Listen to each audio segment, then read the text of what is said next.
សួរបងប្អូនទាំងអស់គ្នាស្វាគមន៍មកកាន់ Channel YouTube Pai City ថ្ងៃនេះខ្ញុំបាទមកបង្ហាញបងប្អូនទាំងអស់គ្នាតាក់ទងជាមួយនឹងឆុង Boom 24នៅពេលដែលបងប្អូនទាំងអស់គ្នាចង់ដកឯកសារផ្សេងៗពីក្នុងឆុង Boom 24មានដូចជាសុទ្ធឹកមេឬក៏កម្មវិធីផ្សេងៗអីបងប្អូនទាំងអស់គ្នាអាចចូលមកដកឯកសារតាមឆុង Boom 24បានហើយការដកឯកសារហ្នឹងវាមានច្រើនណាស់បងប្អូនទាំងអស់គ្នាដក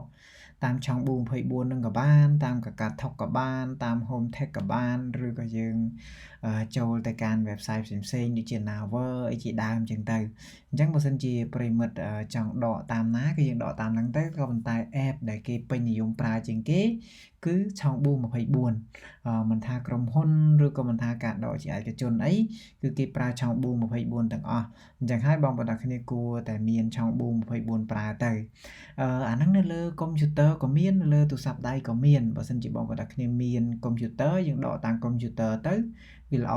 ក៏ប៉ុន្តែបើសិនជាយើងអត់មានទេគឺយើងអាចចូលទៅ download app ឆុង Boom 24ពីក្នុង App Store ឬក៏ Play Store បាន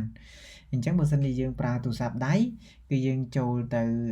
App Store ឬក៏ Play Store យើងវាយពាក្យថាឆុង Boom 24នឹងមកហើយយើង download app វាមកបន្ទាប់ពីយើង download app ឬក៏យើងតម្លើងវាហើយយើងចូលទៅធ្វើការចុះឈ្មោះមកឥឡូវនេះខ្ញុំបង្ហាញនៅលើកុំព្យូទ័រដោយសារខ្ញុំត្រូវការដកឯកសារខ្លះដែរអញ្ចឹងហើយខ្ញុំធ្វើវីដេអូបង្ហាញបងប្អូនទាំងគ្នាតែម្ដងឥឡូវគឺយើងចូលមកកាន់Safari ឬក៏យើងចូលមកកាន់ Chrome អីជាដើមហើយបន្ទាប់មកបងប្អូនទាំងគ្នាវាយពាក្យថាឆុង Boom 24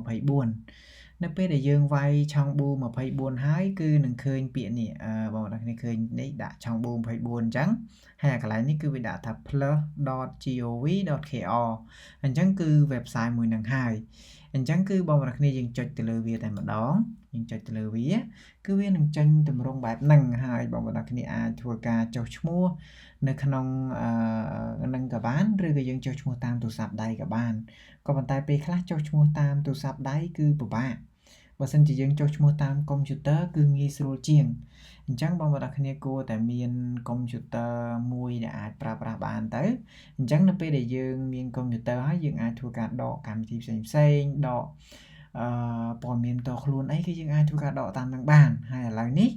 គឺខ្ញុំមិនបង្ហាញពីរបៀបចុះឈ្មោះទេដោយសារកាលពីមុនយូរដែរហើយខ្ញុំបង្ហាញពីរបៀបចុះឈ្មោះហើយក៏ប៉ុន្តែបើសិនជាបងប្អូនគ្នាចង់ឲ្យខ្ញុំធ្វើវីដេអូបង្ហាញពីរបៀបចុះឈ្មោះតើខ្ញុំរើអ្នកដែលត្រូវចុះឈ្មោះថ្មីទៅខ្ញុំអាចធ្វើវីដេអូបង្ហាញបានក៏ប៉ុន្តែបើសិនជាយើងមិនចាំបាច់ចង់ចុះឈ្មោះក៏បានដែរយើងចូលតាមរយៈការបញ្ជាក់តាមKakaoTalkអញ្ចឹងគឺយើងអាចធ្វើការចូលប្រើប្រាស់បានឥឡូវនេះខ្ញុំក៏មាន ID ដែរក៏ប៉ុន្តែខ្ញុំមិន log in តាម ID ទេគឺខ្ញុំ log in ដោយប្រើ KakaoTalk Engine Store អញ្ចឹងគឺពេលដែលប្រិមិត្តចូលមកយើងចុចទៅលើពាក្យថា log in អាហ្នឹងបើសិនជាយើងចង់ log in បើសិនជាយើងចង់ចុះឈ្មោះបង្កើត ID យើងចុចលើពាក្យថា V1KIP អញ្ចឹងខ្ញុំចុចលើ log in មកនៅពេលដែលយើងចុចចូល log in វាមាន3ប្រភេទ4ប្រភេទអញ្ចឹងក៏ប៉ុន្តែបងប្អូនគ្នាគឺយើងត្រូវចំណាំគឺយើងត្រូវយកពាក្យថាកាន់ plan in អញ្ចឹងហើយបើសិនជាអានេះគឺ key-in ណាយើងដកសម្រាប់ព័ត៌មានផ្ទាល់ខ្លួនសម្រាប់ខ្លួនឯងអញ្ចឹងគឺយើងត្រូវ click យក key-in បើសិនអានេះសម្រាប់ក្រុមហ៊ុនអីជាដើមអញ្ចឹងទៅអញ្ចឹងហើយគឺយើងយក key-in មកហើយបន្តមកទៀតគឺប្រិមិត្តចុចទៅលើវាមកចុចលើកាន់ plan in អញ្ចឹងហើយបន្តមកគឺប្រិមិត្តទាំងអស់គ្នាវាមានយើងបញ្ជាក់គឺយើងបញ្ជាក់តាមកន្លែងផ្សេងៗ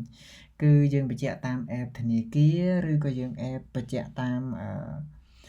KakaoTalk ភាគច្រើនគឺយើងបញ្ជាក់តាម KakaoTalk ដោយសារក៏មានយន្តគមដោយសារកម្មវិធីផ្សេងៗអីគឺប្រិមិត្តទាំងអស់គ្នាគឺមាន KakaoTalk Engine Store ទាំងអស់គ្នាហើយអញ្ចឹងគឺយើងជ្រើសយក KakaoTalk មកហើយបើសិនជាប្រិមិត្តចង់បញ្ជាក់តាម Pass នេះក៏បានដែរគឺយើងคลิกយក Pass មកក៏ប៉ុន្តែបើសិនជានេះខ្ញុំនឹងបង្ហាញថ្ងៃហ្នឹងខ្ញុំបង្ហាញតាក់ទងជាមួយនឹង KakaoTalk អញ្ចឹងនៅពេលនេះយើងคลิกយក KakaoTalk មកហើយបន្តមកទៀតយើងចូលទៅក្នុង KakaoTalk របស់យើងមើលនៅកន្លែង Engine Store ថាតើ Engine Store របស់យើងនឹងយើងដាក់អក្សរតូចអក្សរធំឬក៏អក្សរធំអក្សរតូចលាយគ្នាហើយថាតើឈ្មោះរបស់យើងនឹងសរសេរជាប់គ្នាទាំងអស់ឬក៏ដកឃ្លាអញ្ចឹងគឺយើងមើលនៅលើ Engine Store មកនៅ Engine Store យើងមិនគឺយើងដាក់បែបហ្នឹងមកអាហ្នឹងកន្លែងសម្រាប់ Irum ណា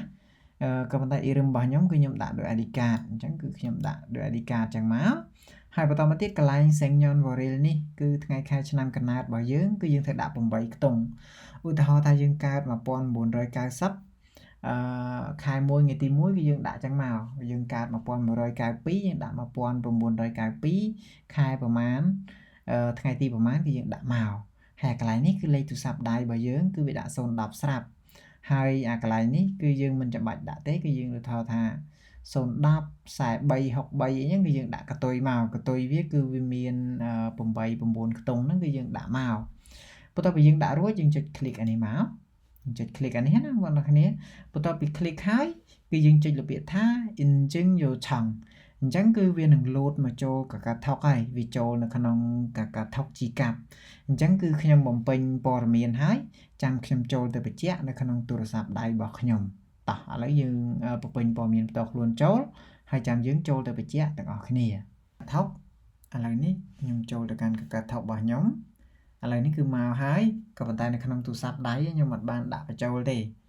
អញ្ចឹងគឺប្រិមិត្តចូលទៅបញ្ជាក់ទាំងអស់គ្នាមកឥឡូវនេះខ្ញុំកំពុងតែបញ្ជាក់អូខេខ្ញុំបញ្ជាក់រួចរាល់ហើយក្នុងទូរស័ព្ទដៃឥឡូវបន្ទាប់ពីយើងបញ្ជាក់រួចរាល់យើងចុចលើពាក្យថា Injing One You យើងចុចលើ Injing One You មកឥឡូវនេះគឺយើងបានចូលមកហើ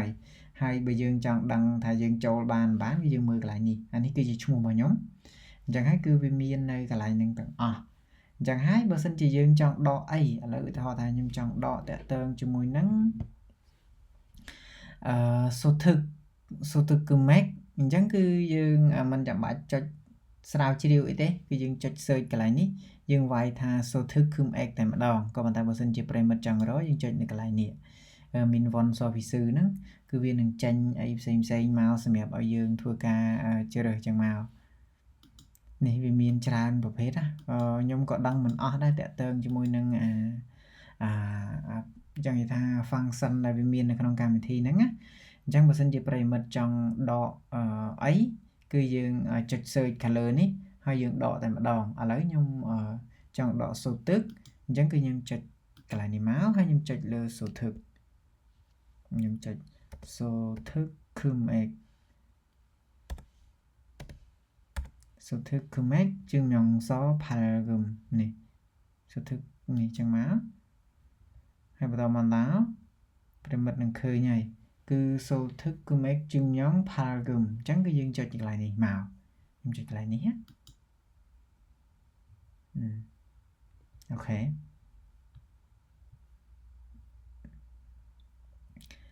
ខាងក្រោមនេះគឺជាព័ត៌មានផ្ទាល់ខ្លួនរបស់យើងយើងអុសទៅក្រោមអស់មកខ្ញុំអុសទៅក្រោមអស់ខ្ញុំអត់បង្ហាញព័ត៌មានផ្ទាល់ខ្លួនទេបងប្អូនគ្នាអញ្ចឹងពេលអុសមកដល់ខាងក្រោមកន្លែងនេះគឺវាដាក់ថា Jona Ponho អញ្ចឹងគឺយើងត្រូវបំពេញមក010ហើយលេខយើងប្រមាណគឺយើងដាក់តាមហ្នឹងមកហើយបន្តមកទៀតខាងក្រោមនេះគឺយើងដាក់ថាខុងកែទាំងអស់យើងដាក់ខុងកែអានេះវាដាក់ថា module POG អញ្ចឹងគឺយើងត្រូវបំពេញចូលហើយបន្តមកទៀតកន្លែងនេះគឺគេឲ្យសួរយើងថាដកពីឆ្នាំណាដល់ឆ្នាំណាអញ្ចឹងបើយើងចង់ដកចាប់ពីឆ្នាំ2022គឺយើងដាក់2022មកហើយយើងចង់ដក2022និង2023យើងដាក់2023មកឬក៏យើងដាក់ដល់2024អីចឹងទៅអាហ្នឹងស្រាប់យើងឥឡូវនេះខ្ញុំដក2024ខ្ញុំដក2024ហើយបន្តមកដល់2024ដូចគ្នាអូខេខ្ញុំដកតែឆ្នាំ2024ទេហើយបន្តមកគេសួរថាយើងដកដើម្បីអីអញ្ចឹងគឺយើងចុចឡើងមកហើយខ្ញុំយកលើពាក្យថា guitar ហើយបន្តមកទៀតអានេះគឺយើងយកអាណាបងប្អូនគ្នាយើងPonin Churiok ឬក៏យក online Palgum អញ្ចឹងគឺយើងយកអានេះតែម្ដងខ្ញុំយកonline Palgum Ponin Churiok អញ្ចឹងគឺខ្ញុំចុច click យកអាហ្នឹងហើយបន្តមកយើងចុចលើពាក្យថាSinchang Haki អញ្ចឹងគឺយើងបំពេញព័ត៌មានហើយចាំយើងចុចលើពាក្យថា Sinchang Haki